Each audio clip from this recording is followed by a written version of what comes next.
name is James Ouma. So the reason why I got into cycling, I first wanted to have a means of transport to prison for a prison programs. However, along the way I decided to, why not use it to raise funding for our work. So that's why I'm cycling.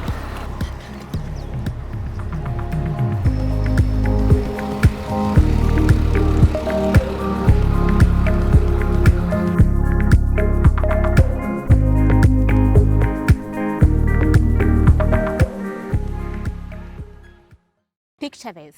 At one point in your life, you have a thriving career that has all the bliss. And then you decide to leave all the bliss that surrounds your career and choose to work with boys who need mentorship, boys who need a father figure, to an extent of losing everything in your life and being referred to a one trouser man. This is the story of James Hawi, founder, Lifesong Kenya. One trouser man. That is a crazy thing you did, you know. Before we talk about that story of the one trouser, kindly introduce yourself to our audience and let them have a feeling of who James Hawi is. Yeah, as you heard, my name is Hawi James, and so I found myself in. I became a jailbird along the way, as in just through my work with boys, especially the ones who are in prison. Yes. Yeah, so it is something that I find a lot of fulfillment in, and also a lot of joy, despite the challenges that comes with it. Yeah. Okay. So at this point, when you chose to quit your production career, Yeah. you had a TV program that was doing well, Yeah, but you quit all that to focus on the boys. What was going through your mind? Well, it was quite funny because at that particular point, I think I was actually producing, I was an assistant producer for 2 shows. And it's actually something, I was learning on the job actually because it's something that I didn't study for. And so even for me to have decided to quit it, it was a decision actually that was okay, not out of my choice actually directly, because I was given a choice to choose between my job and the boys in prison. And so the reason why I decided to quit, one was the fact that I was not a trained TV producer, and I knew that at some point I will come back as a TV producer. The other reason being that the boys, actually what the boys needed someone who could just listen to them, and then also be a bridge between them, their families, the police, and the people that they've wronged. And so my work, I used just to visit them, and then I'll spend time with them. And then also, along the way, the families who used to just offer to draw the charges. Yeah. And also, the other reason also why I also decided was that I wanted to develop my writing, and also develop a reading club that I had at that particular time. Yeah. How is the writing club and the writing going for you? The writing. I've actually come to learn like a lot of things, and I've even now uh, actually even graduated to developing websites, and so all these things, the things that I wanted to teach the boys in prison, as in this kind of skills, because now when they come out of prison, it's very difficult for them to get jobs. So we thought, when we can offer them these skills and okay, and also perhaps employ them, it will be easier for us to provide jobs for them, because we already know them and we already trust them. Yeah. Is that what gave birth to Lifesong Kenya? Not really. Not really. Actually, Lifesong Kenya began a long time ago as a reading club, and so this reading club aimed to, as in, help children, especially discover the treasure in them. Yes. So that now they don't focus on what they lack, because usually when you lack things and then now you start focusing on them, you find that the things that you lack, actually they become more and more and more and more. For instance, for me, when I was growing up, I wanted to be a journalist and a writer. But now, along the way, I was not able to go to college or even, the university. And so now, the fact that now I kept on saying, I've not gone to university, I'm not going to college, I don't have money, my dad died when I was 13 years old. So that now became a song. Yes. And so I needed to change my song now to have now a different song, that I can do it, I can make it. And so that now gave me the courage now to apply for a job as a TV producer. And so Yes. for me now, the lessons that I've learned, as in through even my life, through even my path, with finding clarity and also finding a fulfillment in doing something that you like. So these are the same lessons that actually now share with the children that we meet and even with young people that we meet. And to your level of achievement, Yeah. do you have any regrets, like looking back before you quit your job? Do you have any regrets? So in 2013, after I quit my job, I discovered that I didn't even have a salary that I'd worked for. Okay, like the previous month, and so I could go to the ATM. I don't find the money, and so since I've already even quit now, so I can't even ask for the money. So my one regret is that perhaps just noticing someone, and then maybe just trying to to find out from them. We already like decided that you're walking away from us. Yeah, but as in, what plans do you have? Do you still need us? And then also just opening the door that whenever you feel you want to come back, just kindly come back. But but as far as what I decided to do, I don't regret it because I think I've grown up a lot.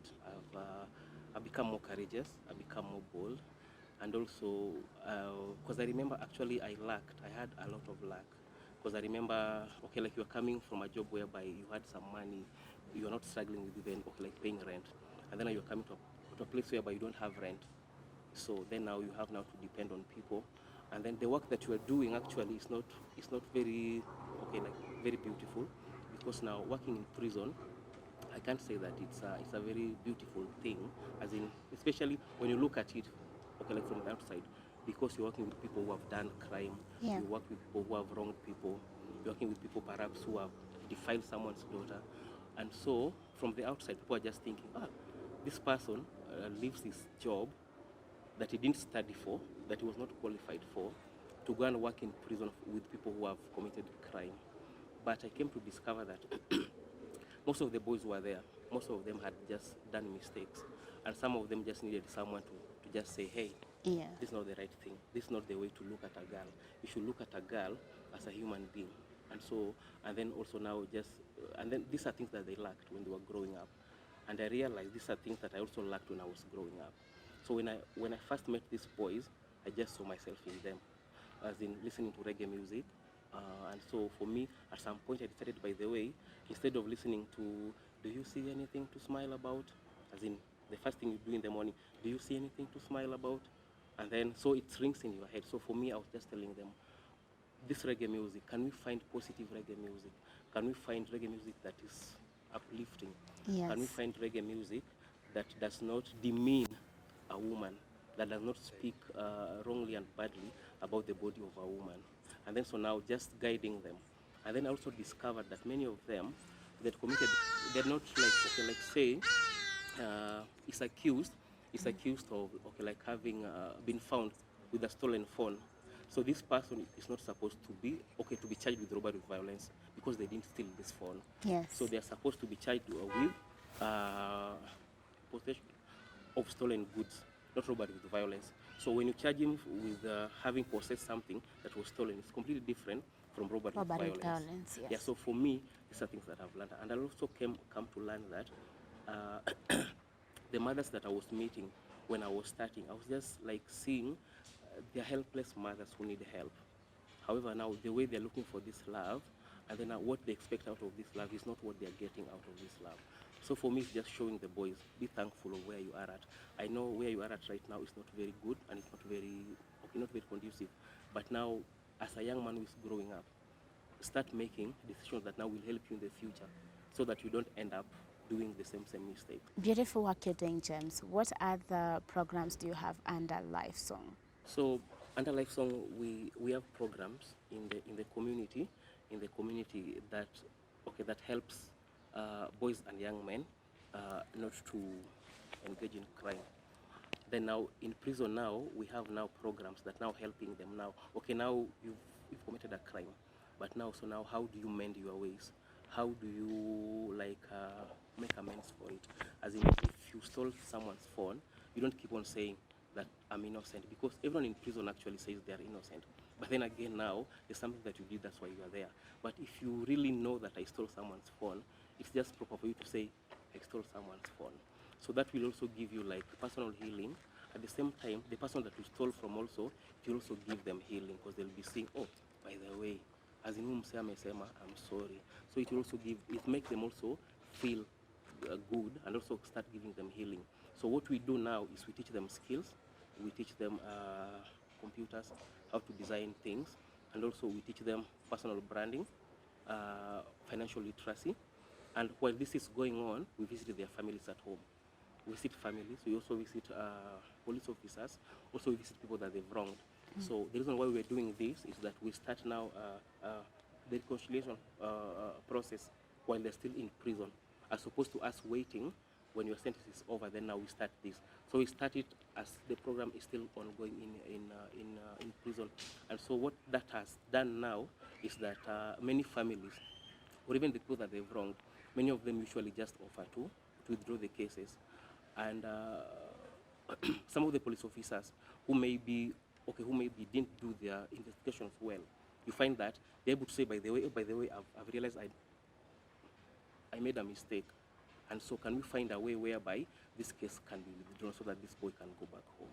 And so you find that many boys have gone back home as a result of us just being there for them, just listening to them, and also being there for them, and also visiting their parents.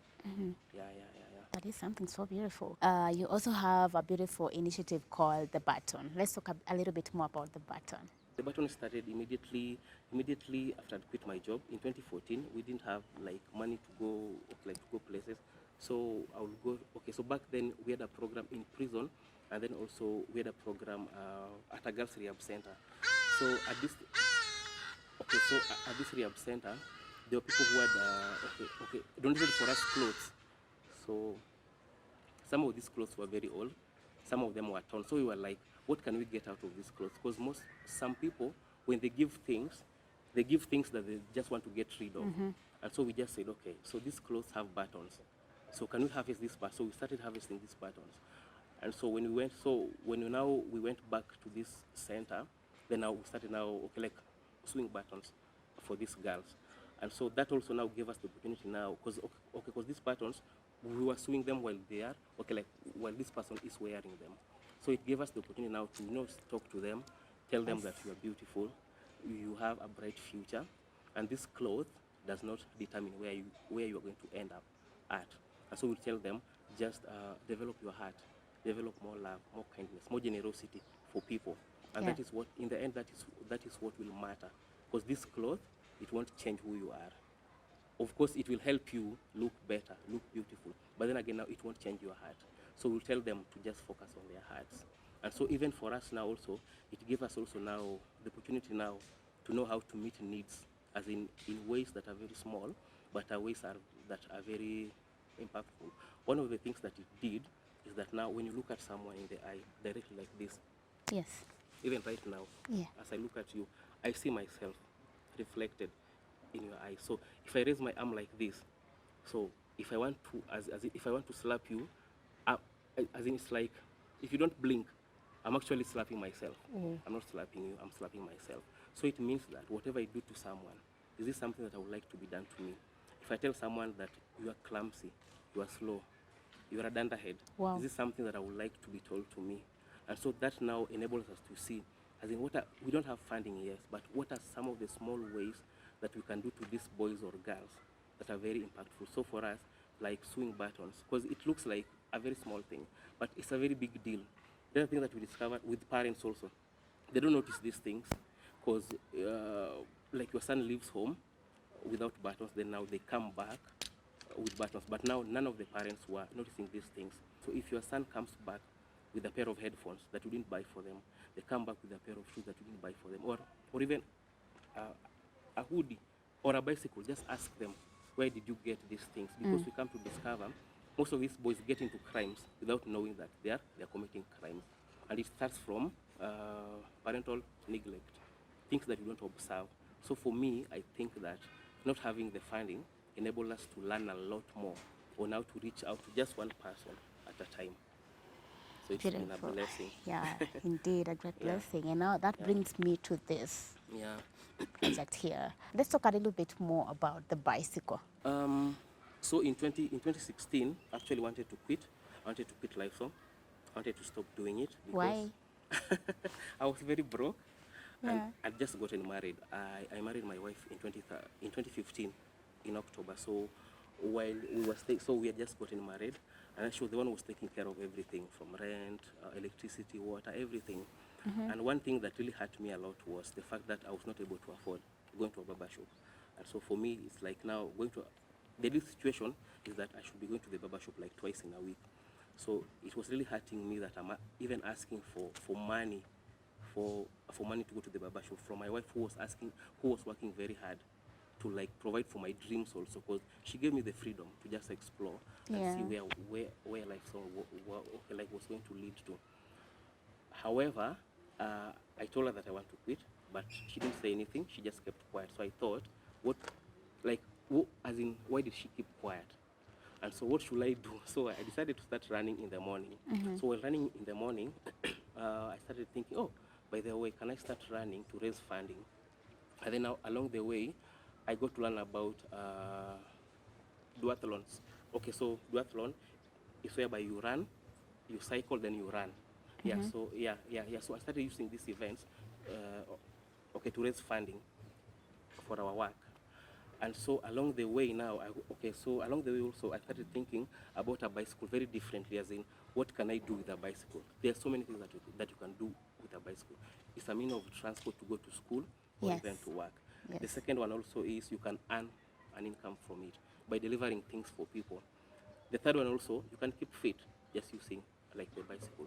And so for us, we wanted to, as in, use all these things that we have available to us, and then now use them now to teach our boys that this is something that you can use.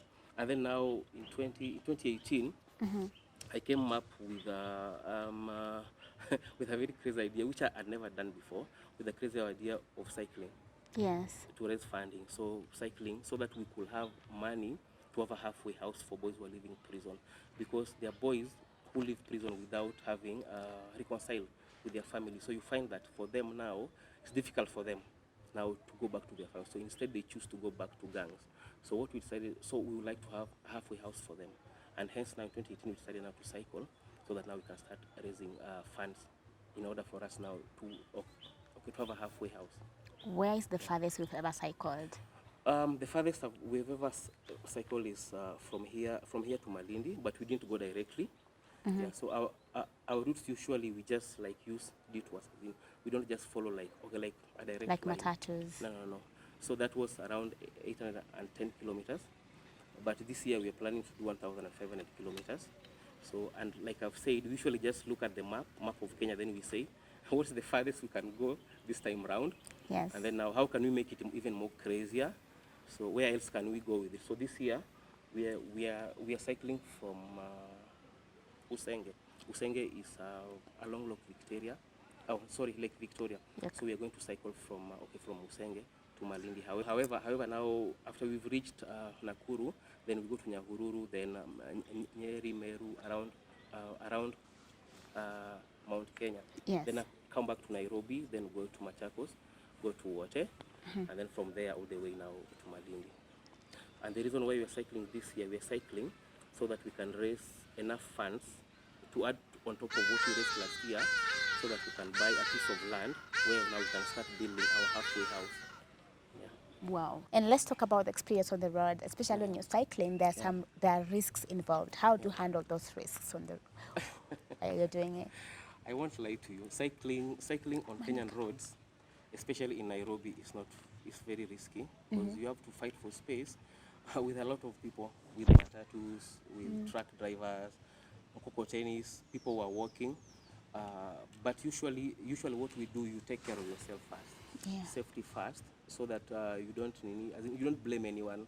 So you just consider that everyone else is insane. You're the only one who is sane, so that now you take good care of yourself. So Calvin, before we talk about your experience cycling, let's talk about your experience working with James.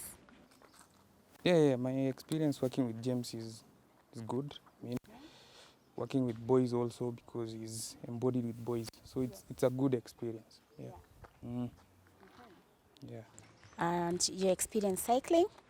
Well, cycling is a good way of exercising, and also a good leisure time activity, and it's also a new way to get to see new places as well. Are you excited about the Kenya challenge coming up? No, I'm not excited. You're not? Yes. It's a hard task. It's not as easy as it sounds. It's very hard. So you will only be excited when you're in Malindi. Yeah. Whoa. So how can one be part of this cycling event that is coming up? To be part of this, you can just follow us on social media and support.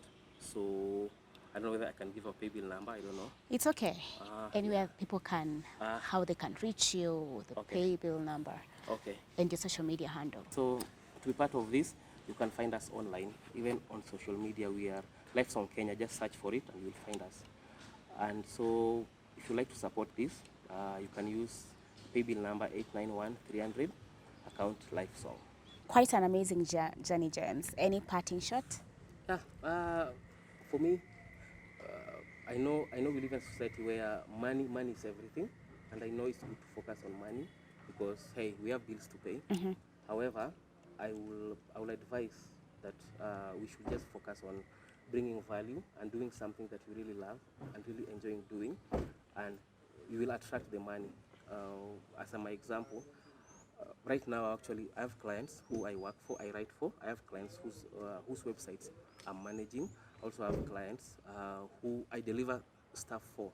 So I will advise us just to focus on one thing and tell people as in just one story, one good thing that you are at, so that you're very consistent and yeah, keep doing it. Above all else, let's treat each other the right way. I know we live in a society where the female, the future is female, but I would like to urge our girls actually to consider having us along this journey so that it will be more meaningful. There are a lot of good men out there. So yeah, consider taking us on this journey so that the future can be human as opposed to being one gender. Thank you. Thank you so much. That's a beautiful journey you got, and I pray and hope that you're going to reach as many boys as you'll be able to reach. Thank you so much, James. Thank you so much also for having me. Yeah. Welcome. Works of service always go a long way. Each day, ensure you put a smile on someone's face. And while at each, remember that you can create work for yourself and others out of your hobbies. I hope you have been inspired by Jen's story and you're going to serve people better. This is Success Africa, and I've been your host, Abulatia Imbokora.